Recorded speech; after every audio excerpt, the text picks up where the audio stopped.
Evangelho de Mateus, capítulo 16, a partir do versículo 15. Mas vós, continuou ele, quem? Jesus. Quem dizeis que eu sou? Respondendo Simão Pedro disse, tu és o Cristo, o Filho do Deus vivo. Então Jesus lhe afirmou, bem-aventurado és, Simão Bajonas, porque não foi carne e sangue que te revelaram, mas meu Pai que está nos céus. Também eu te digo que tu és Pedro, e sobre esta pedra edificarei a minha igreja, e as portas do inferno jamais prevalecerão contra ela. Queridos, o assunto que me trouxe aqui essa noite, e que tem enchido o meu coração de gozo, de alegria, e ao mesmo tempo de um senso de urgência, de responsabilidade, diz respeito ao senso de comunidade que nós devemos ter com relação à igreja. Por isso eu abri com esse versículo, com esses versículos. Nós precisamos nutrir, construir e fortalecer um senso de comunidade, porque só assim nós estaremos em condições de glorificar o nome do Senhor e de confirmar a nossa eleição e a nossa vocação. Pelo menos para tentar dar um pano de fundo para você. Esse senso de comunidade, esse senso de compromisso, ele rege, ele governa todas as esferas de relacionamento humano. Se eu fosse perguntar para você, ou se eu fosse orientar você a perguntar para um jovem, por exemplo, o que ele pensa a respeito da sua família, muito provavelmente você ouviria como resposta, cara, eu já pensei muitas vezes em me livrar do meu pai e da minha mãe. Quem já pensou isso? Levanta a mão aí, irmão, fala a verdade. Aí eu perguntaria, por quê? Por causa do desejo que os filhos têm de não ter que dar satisfação aos seus pais a respeito daquilo que fizeram ou deixaram de fazer, a respeito daquilo que falaram ou deixaram de falar. É verdade ou não é? Então nós temos um desejo no coração dos filhos de se livrarem dos seus pais por conta dessa questão ou por conta de outras questões. Se fôssemos perguntar para um casal o que eles pensam a respeito do cônjuge, os casados já riram aí, né? O que teríamos como resposta? Cara, eu já pensei muitas vezes em me livrar do meu marido ou em me livrar da minha mulher. Por quê? Para não ter que dar satisfação o tempo inteiro, para não ter que ceder o tempo todo, porque eu não aguento mais tanta complicação, porque é um compromisso pesado demais para manter, e etc, etc, etc. É assim ou não é, casais? Quem já pensou aqui em se livrar do cônjuge?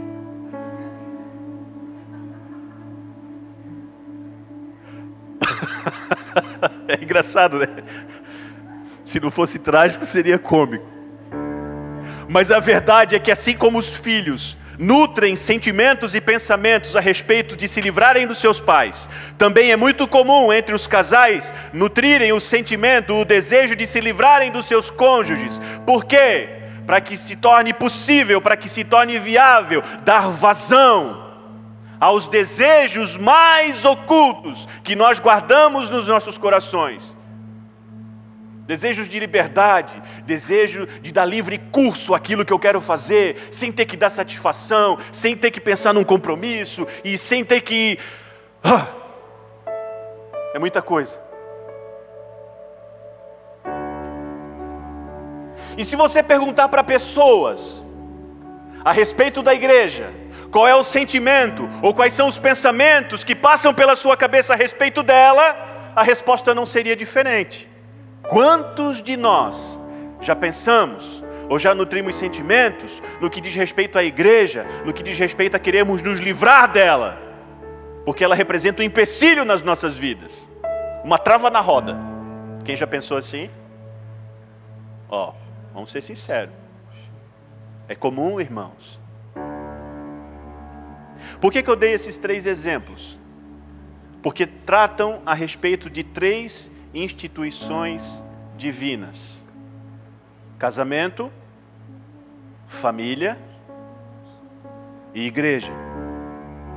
E não é coincidência o fato de que as 3 instituições sofrem ataques contínuos do diabo desde sempre.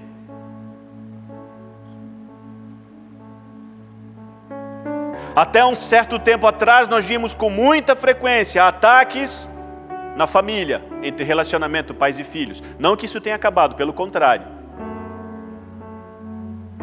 Logo em seguida, nós vimos uma tragédia com relação aos casamentos. Quantos casamentos arruinados, verdade? Isso não parou, continua. Logo depois disso, o que nós vemos é um ataque constante e feroz do diabo contra a instituição chamada igreja. Verdade? E quanto mais se aproxima o dia da volta do Senhor, tanto mais tem aumentado os ataques a essas instituições. Mas hoje eu não quero falar sobre família e não quero falar sobre casamento, é apenas para que nós possamos contextualizar o que eu quero falar. Irmãos, se tem um assunto que faz o meu coração ferver, e quem caminha comigo há algum tempo sabe, esse assunto é a igreja. O meu coração ferve, a minha alma fica em chamas, quando o assunto é a igreja. Quando o assunto é a igreja e tudo o que diz respeito a ela. É um negócio que me incomoda, irmãos, e eu não consigo ficar parado, eu não consigo ficar como quem dá de ombros, porque é um assunto que, para mim, diz respeito à vida e morte, a céu e inferno, salvação e perdição. É um assunto de extrema importância. Então, você que me conhece sabe que isso me consome. E você que não me conhece tão bem assim, fique sabendo, a igreja é um assunto que me consome. Então não chegue perto de mim para atacar a igreja. Não chegue perto de mim para denegrir a imagem da igreja. Não venha conversar comigo a respeito de assuntos que desfazem, que menosprezam, que diminuam o valor da igreja, porque você vai arrumar confusão comigo. E o meu desejo com essa palavra de hoje, irmãos, é fazer com que o teu coração ferva pela igreja. O desejo da minha alma não é outro, a não ser que a tua alma fique em chamas com relação à igreja, porque se isso acontecer, nós teremos uma geração transformada, nós teremos uma geração que verdadeiramente vai fazer diferença nesse tempo. Porque eu comecei com esse texto de Mateus capítulo 16? Porque aqui nós vemos o estabelecimento, a fundação da igreja, através das palavras do próprio Cristo. Jesus fala a Pedro que ele não falou de si, mas ele teve uma revelação sobrenatural a respeito da pessoa de Jesus. E a igreja do Senhor é então estabelecida, fundada, iniciada, através ou a partir da verdade sobre a pessoa de Jesus. Sobre a sua divindade, sobre a sua exclusividade. Jesus ensina que a verdade que Pedro falou, que verdade é essa? De que Jesus é o Cristo. Seria a pedra fundamental, seria o fundamento principal, seria, como eu posso dizer, o primeiro tijolo, aspas, de uma construção que seria iniciada. E a forma como Jesus coloca, irmãos, nos faz ver de maneira muito clara que é impossível, vou repetir, impossível, diga comigo, impossível. Mais alto, irmãos, impossível. É impossível nós nos mantermos sobre a rocha. Quem é a rocha? Cristo. É impossível nos mantermos em Cristo sem sermos igreja.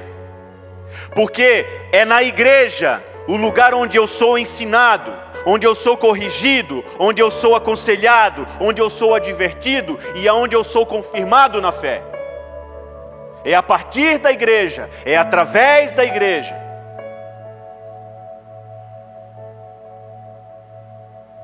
E essa declaração de Jesus, irmãos, é importante isso. Essa declaração de Jesus a respeito da sua pessoa mostra que Ele está ligado inseparavelmente à sua igreja. É impossível falar de Jesus e não falar da igreja. Da mesma forma, é impossível falar da igreja sem falar de Jesus.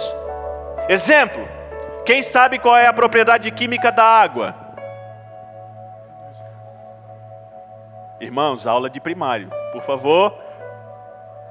H2O. Qual é a fórmula química da água? H2O. Meu Deus, gente, por favor, não me assustem. Essa foi forte, né? A fórmula química da água é H2O. São dois elementos que formam um terceiro. Tire um dos elementos. Pergunto, você ainda terá água? Sim ou não? Tire as moléculas de hidrogênio. Você vai beber um copo de água gostoso? Não. Tire a molécula de oxigênio. Você vai ter água fresca? Não. Você tem água porque você tem hidrogênio e oxigênio juntos. Com relação a Cristo e a igreja, é exatamente a mesma coisa. Tire um e você ficará sem os dois. Você está entendendo onde eu quero chegar? Água sem hidrogênio não é água. Cristo sem igreja não é Cristo. Ou igreja sem Cristo não é igreja. É isso que eu quero que vocês entendam. E os desigrejados, movimento esse que eu combato com toda a força da minha alma, e eu desafio quem quer que seja a sentar comigo com a Bíblia na mão e tentar me convencer de que eles estão certos. Eu desafio, mas vem com a Bíblia, porque isso é um movimento diabólico, irmãos. Qualquer movimento que tenha como alvo, como objetivo, denegrir a imagem da igreja, atacar a igreja, não é outra coisa senão um movimento do inferno. E os seus adeptos são filhos do diabo. Pronto, falei. Os desigrejados, eles querem Cristo, mas eles não querem a igreja. Eles querem um noivo, mas rejeitam a sua noiva. Mas o que Deus fala na sua palavra, o que Deus juntou, não separe o homem. Abra comigo sua Bíblia em Efésios capítulo 5, por favor. Eu quero trazer doutrina para você hoje. Eu quero esclarecer a tua mente, porque eu estou interessado em que o teu coração ferva de amor por Jesus e por sua igreja. Efésios capítulo 5. Versículo 32, o que Paulo está ensinando aos Efésios? Ele está falando a respeito do lar cristão, de marido e mulher. E no versículo 32, olha o que ele diz. Grande é este mistério. Que mistério, irmãos? O mistério da união que existe entre um homem e uma mulher. É um grande mistério essa união, porque quando os dois se unem, não são mais duas pessoas, mas um só. E eu e você que conhecemos o mínimo de matemática, sabemos que se eu dividir 1 por 1, o resultado vai ser 2. É isso? Não. É impossível dividir 1 por 1, o resultado vai ser 1. Simples, né? Grande é este mistério, mas eu me refiro a Cristo e a igreja. Diga Cristo, mais alto, Cristo e a igreja. O casamento que é representado e que é defendido por Paulo aqui, irmãos, é um reflexo sagrado do mistério da união entre Cristo e a igreja. Lembra que há algum tempo eu tenho falado para vocês a respeito das realidades espirituais? Lembra que eu tenho falado que toda a realidade espiritual, para ser compreendida pelo homem, recebe uma forma? Pois é, a forma que Deus encontrou para explicar o que significa a união de Cristo com a igreja é o casamento. Quer saber como é que é a união de Cristo com a igreja? Olhe para um casamento. Olhe para o que significa a união entre um homem e uma mulher. Quando os dois se tornam uma só carne. Você vai entender o mistério de Cristo e da igreja. Amém? Abra comigo a tua Bíblia agora, por favor. Irmãos, eu gosto de passear pelas Escrituras e eu vou explicar de novo o motivo.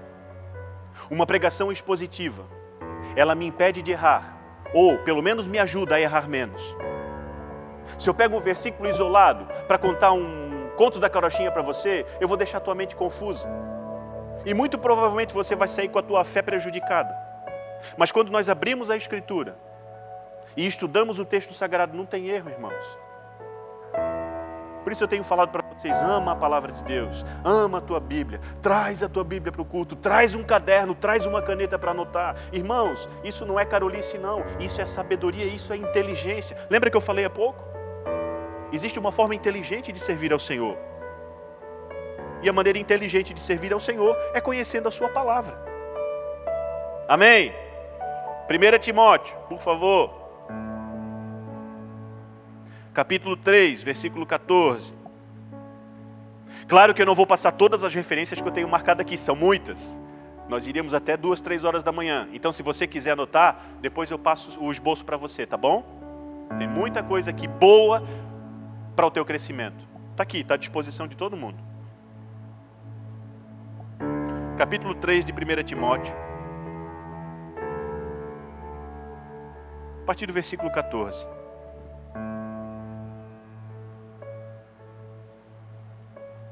Preste atenção, estou falando sobre... Sobre o que eu estou falando? Peguei vocês. Senso de comunidade. Não estou fugindo do assunto, mas eu preciso trazer essa introdução para que você entenda a importância desse senso de comunidade, desse senso de comprometimento. 1 Timóteo 3, 14 e 15 diz o seguinte: escrevo-te essas coisas. Quem está escrevendo aqui? Paulo escrevendo para o seu filho Timóteo. Esperando ir ver-te em breve, para que, se eu tardar, fiques ciente de como se deve proceder na casa de Deus, que é Para que fiques cientes de como se deve proceder na casa de Deus, que é a igreja do Deus vivo. Coluna, diga comigo, coluna. E baluarte, diga comigo, baluarte. Coluna e baluarte da verdade. O que significa a igreja de Jesus ser coluna e ser baluarte da verdade? Baluarte da verdade. Coluna diz respeito à sustentação. Vou sair da câmera um pouquinho. Isso aqui é uma coluna, para quem não sabe. E essa coluna está sustentando o teto sobre as nossas cabeças. Removam as colunas, as paredes cairão e o teto desabará sobre você. A igreja é sustentação da verdade. Remova a igreja e não existirá verdade. Mas a Bíblia também fala que a igreja é baluarte. O que é um baluarte? Baluarte diz respeito à base, à fundação sobre a qual repousa um edifício. O que é um baluarte? É uma fundação sobre a qual repousa um edifício. Esse prédio aqui é difícil de informar qual é a coluna fundamental, ou qual é o baluarte fundamental. Mas se vocês perceberem, nós temos aqui uma coluna de aço colocada sobre uma base de concreto, estão vendo? Essa base de concreto não é só isso que você vê. Foi cavado muito fundo, até alcançar o terreno rochoso. Aqui em Blumenau, para edificações altas, as fundações giram em torno de 15, 20, 30 metros de profundidade, dependendo do local. Isso é um baluarte. Isso é um fundamento. Se esse fundamento que você vê ali não estiver fincado lá na rocha, não sei quantos metros de profundidade aqui, vou chutar, 18 metros. A coluna não aguenta em pé em cima dele. Você está entendendo? Então, para que serve a igreja? Para sustentar a verdade e para fazer com que ela tenha uma base de apoio. Essa é a função da igreja. Cristianismo sem igreja é qualquer outra coisa, irmãos, menos um cristianismo autêntico. Cristianismo sem igreja não passa de uma outra, aspas, religião, que é individualista, cujos adeptos são livres pensadores, que estão eternamente em dúvida e são incapazes de levarem cativos os seus pensamentos à obediência de Cristo. Quem quer Cristo e nega a igreja, não é cristão nem aqui, nem na China, nem em lugar nenhum. Mas é apenas um iludido, que se contenta em filosofar a respeito de algumas coisas que ela julga serem boas ou más. Mas essas pessoas não têm condições de escravizar a sua mente à obediência de Jesus. Aliás, elas lutam com todas as forças para manterem suas mentes, aspas, libertas. A passagem que os desigrejados mais gostam está lá em Mateus capítulo 18, versículo 20. O que diz o texto? Onde estiverem 2 ou 3 reunidos em meu nome, aí estou eu no meio deles. Segundo eles, irmãos, com base nesse texto, basta estarem juntos em qualquer lugar e falar sobre assuntos espirituais e pronto, está tudo certo. Não tem necessidade de mais nada. Não precisa participar dos cultos, não precisa pertencer a nenhuma comunidade organizada, não precisa ter pastor, não precisa de compromisso com ninguém nem com nada, porque a minha fé, afinal de contas, dizem eles, está fundamentada em Cristo. Vamos ler o texto? Porque tem uma curiosidade aqui. Vou repetir, estou trazendo doutrina hoje. É muito curioso saber, irmãos, que essa passagem bíblica, que eles dizem ser a predileta, que eles dizem ser o fundamento para sair da igreja, é muito curioso que Jesus proferiu essas palavras justamente num contexto de uma igreja organizada, de uma instituição. Preste atenção, abra comigo, Mateus capítulo 18, eu falei, né?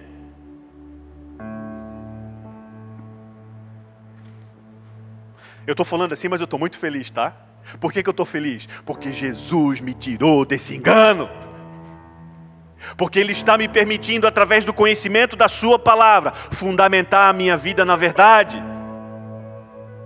Irmãos, Jesus está me permitindo, por essa palavra, confirmar a minha vocação e a minha eleição. Qual é o maior bem da minha alma? Qual é o maior bem da tua alma? É o teu nome estar escrito no livro da vida. Qual é o teu maior ministério? É ser salvo. Qual é a tua maior alegria? Não são os dons que eventualmente Ele vai te dar, mas é o fato justamente de o teu nome estar escrito lá. Lembra que Ele disse para os discípulos quando voltaram da missão? Ah, Deus, que legal! Expulsamos o demônio, curamos o enfermo, até morto a gente ressuscitou. Qual foi a resposta de Jesus? Não se alegrem com isso. É bom, é legal, mas alegrem-se antes pelo fato de o vosso nome estar inscrito no livro da vida. E é uma palavra como essa, confirma isso na minha alma, irmão. E eu sei que vai confirmar na tua também. Amém? Amém? Não me deixa sozinho, por favor.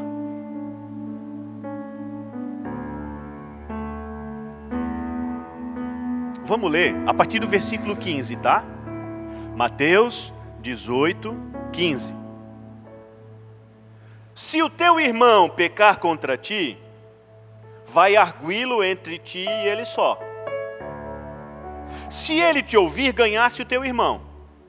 Se porém não te ouvir, ainda toma contigo uma ou duas pessoas, para que pelo depoimento de 2 ou 3 testemunhas, toda a palavra se estabeleça. E se não os atender, dize-o à igreja. Considera-o como gentil e publicano. Em verdade vos digo que tudo o que ligardes na terra terá sido ligado nos céus.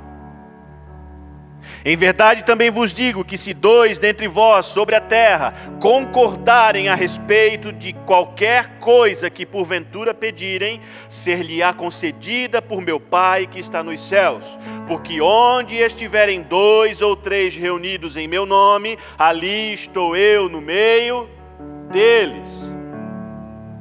Nós vimos aqui a igreja como um corpo organizado. Nós vemos aqui a igreja como uma instituição formal. E vemos aqui que essa igreja, como instituição formal, usava de disciplina para corrigir aqueles que estavam em falta.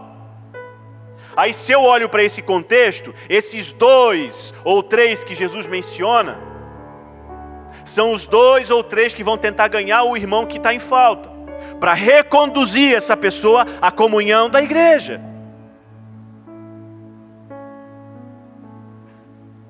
Aí mais uma vez eu digo, e se confirma, que um texto fora de contexto é pretexto para enganar a tua vida. O contexto é claro, irmãos. O texto fala daqueles que estão agindo para preservar a pureza da igreja como corpo. Você está entendendo? Leia de novo. Não entendeu? Leia a 3ª, 4ª, 5ª vez. Você vai ver, está escrito, eu não estou forçando a interpretação, irmão. Eu só li o texto, junto com o seu devido contexto.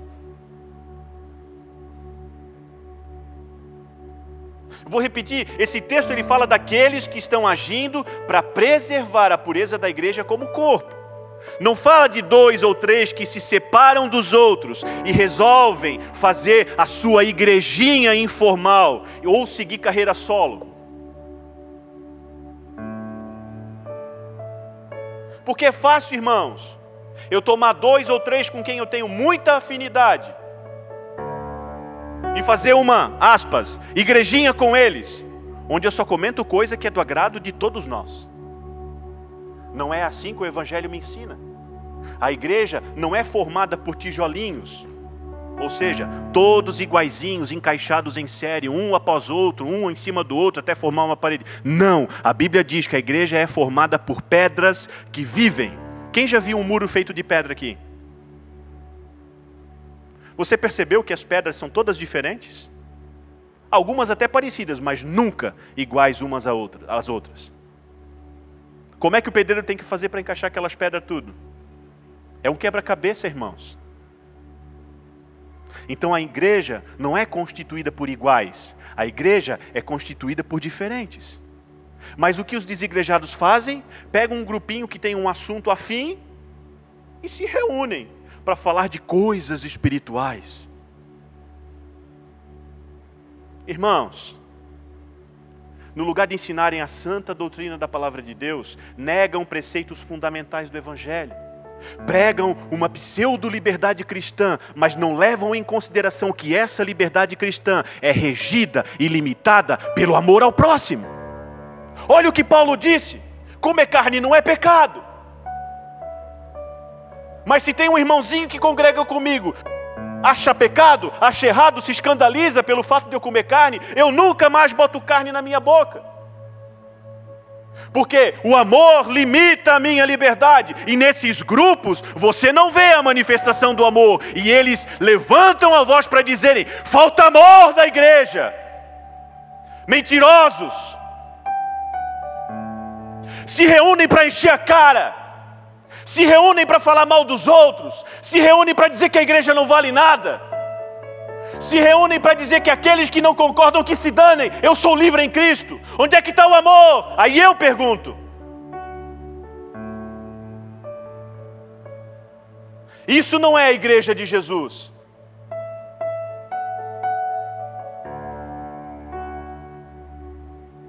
decoram meia dúzia de versículos para combater a igreja, e eles próprios não têm consciência do quão longe eles estão do próprio Cristo, que é o cabeça da onde? Da igreja. Irmãos, eu me revolto com isso. E eu só não cito nomes, não dou nome aos bois, por uma questão de ética.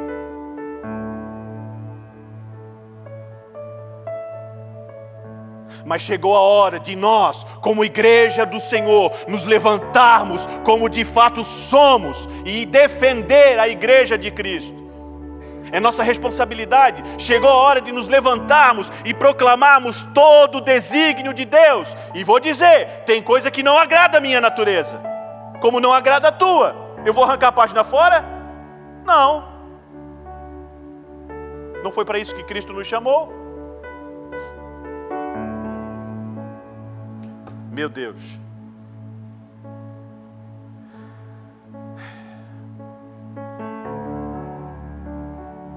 A grande verdade, irmãos, preste atenção, a grande verdade, e que é tão combatida não só pelos desigrejados, mas também por uma parcela considerável daqueles cristãos professos, aqueles que dizem que são crentes. A grande verdade é que a igreja formal, a igreja organizada, a igreja como instituição, ela é uma realidade e é uma necessidade com bases bíblicas sólidas e incontestáveis.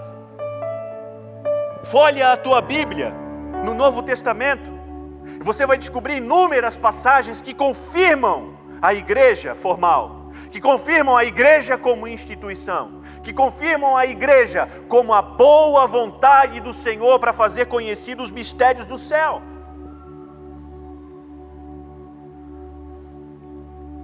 Existem textos que falam a respeito da disciplina na igreja, do estabelecimento de líderes, de declarações de fé, de concílios, de reuniões regulares, de igrejas nas cidades. A igreja de Jesus, desde o início, irmão, sempre foi organizada. Sempre teve os seus ofícios, a sua hierarquia, os seus sistemas de disciplina, o funcionamento regular, os seus credos, as suas confissões. A igreja de Jesus, desde o início, sempre caminhou dessa maneira, ordeira, organizada, instituída. E assim como a família serve para os filhos como um agente de repressão à maldade, porque é isso que um pai faz com o filho. E preste atenção, a Bíblia diz que a tolice, a estultice, nasce apegada ao coração da criança, mas a vara da disciplina arranca a criança desse mau caminho. Então, os pais, com relação à família, exercem um papel de repressão contra o mal sobre a vida dos filhos. Porque eles odeiam os filhos? Não, para que os filhos possam viver uma vida boa.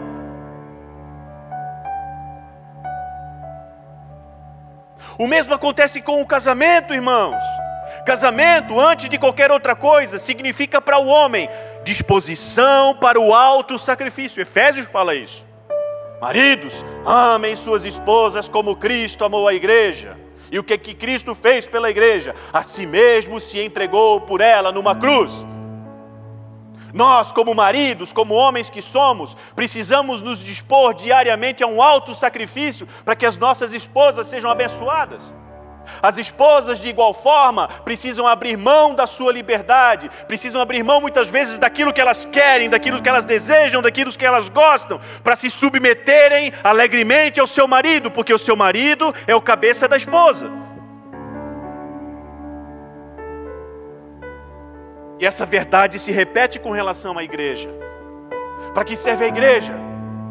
Para reprimir a natureza maldosa do teu coração e do meu coração. Para que serve a igreja? Para disciplinar a minha vida e a tua vida. Para dizer, você está errado e você precisa mudar. É para isso que serve a igreja, irmão. A igreja serve como um freio para os teus devaneios, para os meus devaneios. Porque se não existisse a igreja, nós teríamos livre curso a tudo que é porcaria que vai no nosso coração, porque o nosso coração é mau, a começar pelo meu. O meu coração, a minha natureza adâmica, só pensa porcaria, só deseja porcaria, só quer o que não convém. Por isso eu preciso trazer minha natureza algemada, presa aos pés de Jesus. E isso eu encontro onde? No papel da igreja. É no conselho pastoral, onde muitas vezes você é tirado de um abismo. É num conselho pastoral onde muitas vezes você evita de tomar uma decisão que vai arruinar a tua vida. Onde é que você encontra o conselho pastoral? Num grupinho de amigos que falam todos a mesma língua? Me poupe, né? Por que você acha que Deus constituiu na igreja pastores, evangelistas, mestres, apóstolos, profetas? Nós vamos chegar lá, eu quero abrir esse texto. Existe um propósito para isso. Aliás, vamos ler agora. Abre comigo lá, Efésios. Meu Deus. Posso continuar, irmãos? Amém, então. Eu estou empolgado aqui. Eu estou empolgado, Brenda.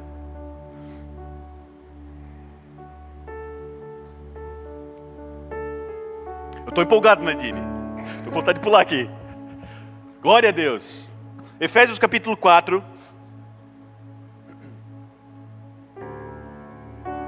Deixa eu ver a partir de onde que eu vou ler. Meu Deus. Capítulo 4, versículo 1, perdão. Efésios 4, a partir do versículo 1. Rogo-vos, pois, eu, o prisioneiro no Senhor. Quem é que está falando aqui? Paulo, tá?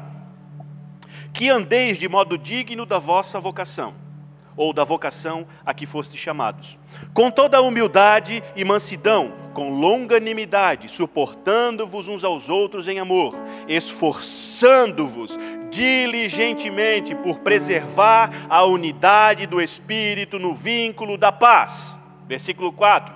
Porque há somente um corpo e um Espírito, como também fostes chamados numa só esperança da vossa vocação. Há um só Senhor, uma só fé, um só batismo, um só Deus e Pai de todos, o qual é sobre todos, age por meio de todos e está em todos. Continuando, versículo 7. E a graça foi concedida a cada um de nós, segundo a proporção do dom de Cristo. Por isso diz, quando ele subiu às alturas, levou cativo o cativeiro e concedeu dons aos homens. Ora, que quer dizer subiu, senão que também havia descido até as regiões inferiores da terra? Aquele que desceu, está falando de Jesus, é também o mesmo que subiu acima de todos os céus para encher todas as coisas. Preste atenção, versículo 11. E ele mesmo concedeu uns para apóstolos, outros para profetas, outros para evangelistas e outros para pastores e mestres, com vistas ou com o objetivo de aperfeiçoamento dos santos para o desempenho do seu serviço, para a edificação do corpo de Cristo. Quem é o corpo de Cristo? Quem é o corpo de Cristo na terra? A igreja. Até que todos cheguemos à unidade da fé e do pleno conhecimento do Filho de Deus, à perfeita varonilidade, à medida da estatura e da plenitude de Cristo, para que não sejamos como meninos, agitados de um lado para o outro e levados ao redor por todo o vento de doutrina, pela artimanha de homens que pela astúcia induzem ao erro. Mas, seguindo a verdade em amor, cresçamos em tudo naquele que é a cabeça, Cristo. Cristo é a cabeça de quem? Bem alto. Cristo é a cabeça da igreja. E qual é o conselho apostólico aqui? Seguindo a verdade em amor, cresçamos em tudo naquele que é a cabeça. Eu só posso crescer na cabeça se estiver ligado à cabeça. Concordam? Dá para crescer fora do corpo? Não dá. De quem todo o corpo, bem ajustado e consolidado pelo auxílio de toda a junta, segundo a justa cooperação de cada parte, efetua o seu próprio crescimento para a edificação de si mesmo em amor. Você quer prova maior, melhor do que essa a respeito da necessidade da realidade da igreja? Eu preciso explicar? Só se eu desenhar e pintar para você. Esse texto ele se explica por si só. E isso que é bom, eu não preciso forçar a interpretação. Além de tudo isso, irmãos, é importante falar, é válido, tá? As cartas do Apocalipse, aquelas para as 7 igrejas, elas foram endereçadas para quem? Para os anjos das igrejas. Apocalipse capítulo 2 e capítulo 3. As cartas que o anjo do Senhor mandou João escrever tinham como endereço os pastores das igrejas. O apóstolo Paulo mandava que as suas cartas fossem lidas aonde? Nas igrejas. Irmão, isso não está escrito na Bíblia. Não vou abrir agora, tá? Não vai dar tempo. Eu preciso correr. Mas se você quiser anotar, Colossenses 4:16, 1 Tessalonicenses 5:27 são só 2 exemplos, onde Paulo diz: eu quero que as minhas cartas sejam lidas nas igrejas. Qual é o lugar da instrução? É na rodinha da conversa, onde eu só falo de assuntos espirituais do meu agrado. Não, irmãos, é na igreja. É na igreja. Outra, Paulo, logo após a sua conversão, aquele encontraço que ele teve com Jesus no caminho para Damasco, ele recebeu uma orientação. Qual foi? Vai até tal lugar e entra na cidade, porque ali eu ordenei um homem que te instrua no caminho. Quem era esse homem? Ananias. Quem era Ananias? Um membro respeitadíssimo da igreja. É só você ler o livro de Atos dos Apóstolos, capítulo 9 e capítulo 22. Lá vai falar quem era Ananias. Não era um líderzinho mequetrefe de qualquer movimento para-eclesiástico. Era um membro respeitado da igreja. Quer mais um? Cornélio. Estava orando. De repente aparece um anjo para ele. O que o anjo diz?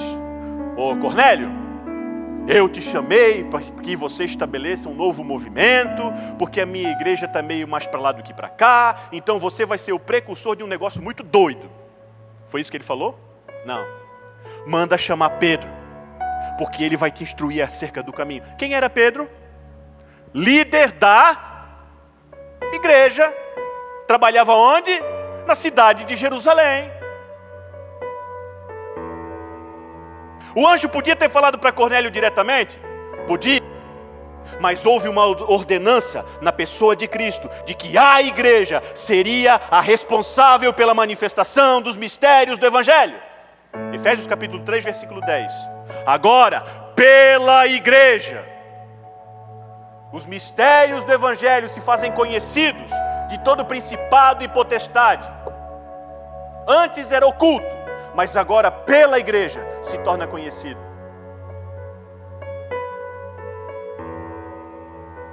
Quer mais, irmãos? Tá bom assim? Irmãos, qualquer tipo de ataque contra a igreja, como eu já falei, é diabólico. Ele acontece desde a fundação da igreja. E agora, nos últimos dias, a Bíblia fala que o negócio seria mais doido, mais ferrenho. Nunca vivemos um tempo onde tantos se têm levantado contra a igreja. E isso é um sinal do fim. Não vou ler, mas se você quiser saber, fala a respeito da apostasia dos últimos tempos em 1 Timóteo, capítulo 4, versículo 1. 2 Timóteo, capítulo 3, versículo 1 ao 9, fala dos males dos últimos dias. 2 Timóteo, capítulo 4, do versículo 1 ao 4, fala a respeito daqueles que se cercariam de falsos mestres, que falassem conforme as suas cobiças. Ou seja, se levantariam contra a igreja. Eu queria ler, mas não dá mais tempo. O meu horário está passando. E eu preciso pelo menos chegar onde eu quero, né?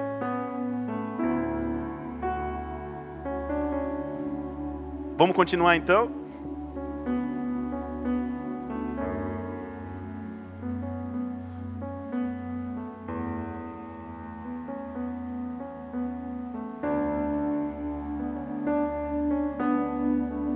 Qual é o verdadeiro anseio, irmãos, desses movimentos que denigrem a imagem da igreja? O verdadeiro anseio deles é aniquilar todas as instituições que trazem limites, que trazem restrições a maneira que eles têm de pensar, a maneira que eles têm de agir. Veja, eu dei o exemplo da família e do casamento, e também falando da igreja. Tudo o que coloca limite, tudo que traz alguma restrição a essas pessoas é tido como um mal mortal que precisa ser aniquilado. Vê se você concorda comigo. Vamos falar só da nossa geração.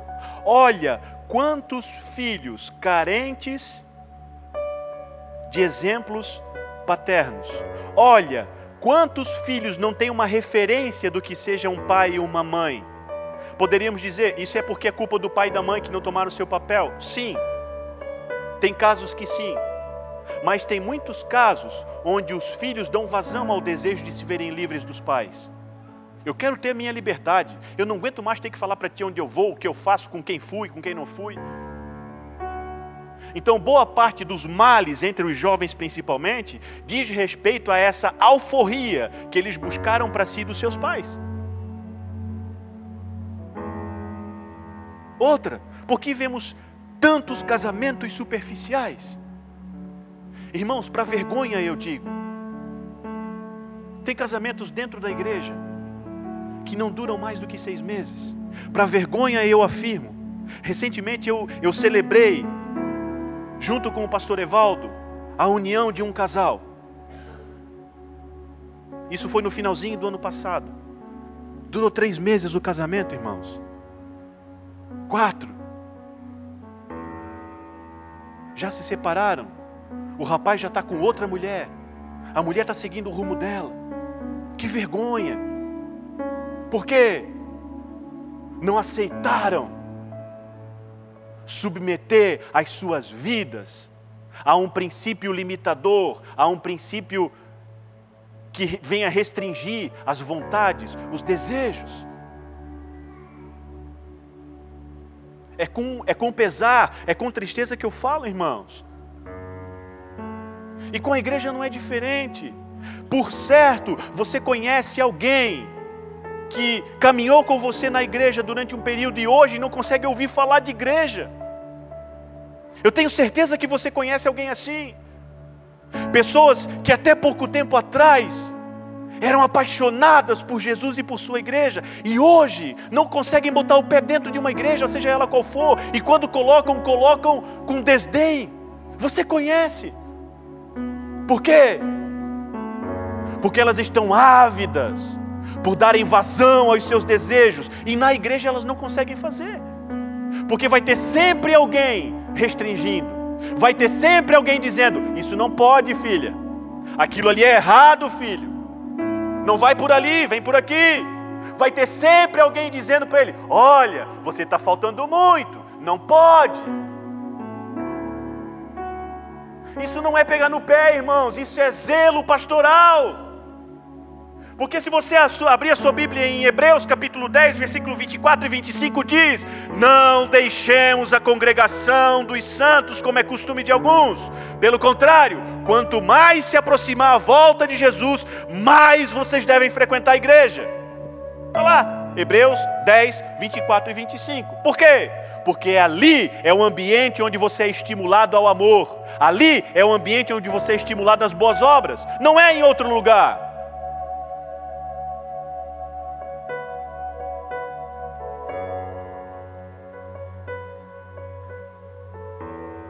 Nós precisamos nos levantar, irmão, já estou finalizando agora, prometo. Nós precisamos nos levantar como igreja.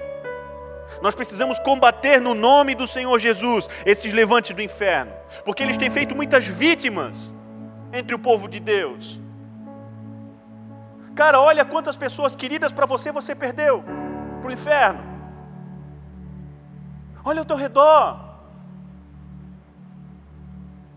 Eu sei que você tem pessoas que você ama, pessoas de quem você tem um carinho especial, mas elas não mais compartilham da mesma fé que você, e o pior, fazem toda a força do mundo para te tirar dessa posição também, para dizer para você que isso é coisa do passado, para dizer para você que a igreja está corrompida, que a igreja é má, que o lance agora é outro. Meu irmão, nós precisamos nos levantar. E a única maneira de a gente ser bem sucedido nessa guerra é através daquilo que eu falei no começo, é através de um forte senso de comunidade. É a única maneira de nós vencermos essa guerra, irmãos. É a única maneira de nós avivarmos a igreja e termos os nossos corações incendiados. É ter um forte senso de comunidade. O que é um forte senso de comunidade? É fechar com o teu irmão no que diz respeito à fé genuína e não abrir mão. Lembra que eu preguei recentemente a respeito de Atos 2:42? O que é uma igreja forte, o que é uma igreja saudável? É uma igreja que persevera na comunhão, no partir do pão, nas orações, na doutrina dos apóstolos. É uma igreja que se alegra quando a palavra é pregada. É uma igreja que ora pelos seus líderes para que a palavra seja lançada com fogo. Esse senso de comunidade ele é construído e fortalecido no ato de congregar. Já falei, Hebreus 10, 24 e 25. Quer construir um senso de comunidade forte? Congregue.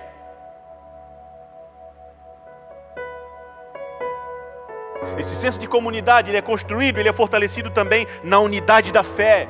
Nós lemos o texto de Efésios. A unidade da fé é fundamental para que nós, como corpo, cresçamos e proporcionemos o crescimento uns dos outros, ligados à cabeça que é Jesus. Unidade da fé.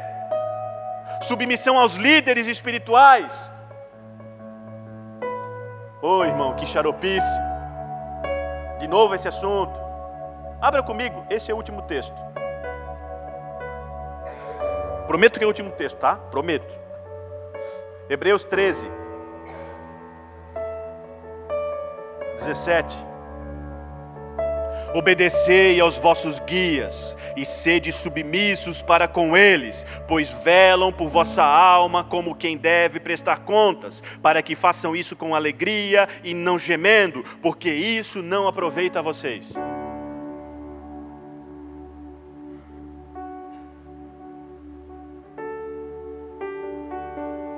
Irmãos, olha para mim, com toda a sinceridade do meu coração, e eu estou diante de Deus que pode sondar minha alma nesse instante. Deus é testemunha de que incessantemente eu tenho apresentado a vida de cada um de vocês diante de Deus.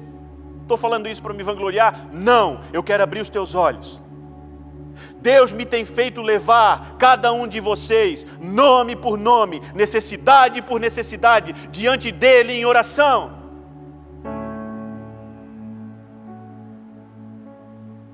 Meu irmão, aqui tem alguém que está velando pela tua alma, e você vai dar ouvidos a quem quer te tirar da igreja. Tem um cara chorando pela tua vida, e você vai dar ouvidos a quem diz que a igreja é má. Tem alguém gemendo constantemente diante de Deus pela tua necessidade, e você vai dizer, vai dar razão àqueles que dizem que falta amor na tua igreja. Vem orar comigo um dia, e você vai ver o que eu estou falando.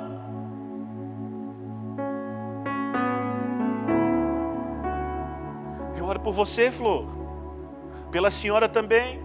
Muito embora eu ainda não tenha tomado cuidado de pedir o teu nome, eu tenho orado pela mãe da Brenda, pela irmã da Brenda. Eu apresento nome por nome. Você, que eu não consegui gravar teu nome ainda, o irmão da Carol.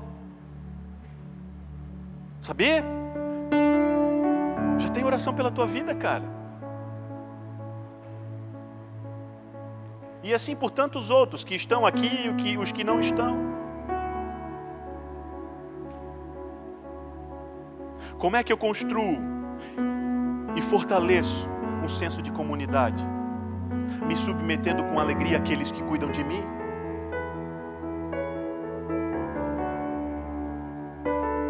E um último item. Você consegue construir e fortalecer esse senso de comunidade nas orações pelos santos e pelos ministros. Você vai encontrar isso em Efésios capítulo 6, versículo 18 e 19. Paulo pedia para que orassem insistentemente por todos os santos e também pelos ministros, para que eles tivessem ousadia quando tivessem que pregar a palavra.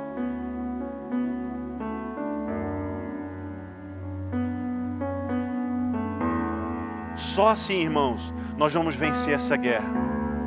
E só assim nós teremos condições de revolucionar a nossa história. Coloque-se de pé, por favor.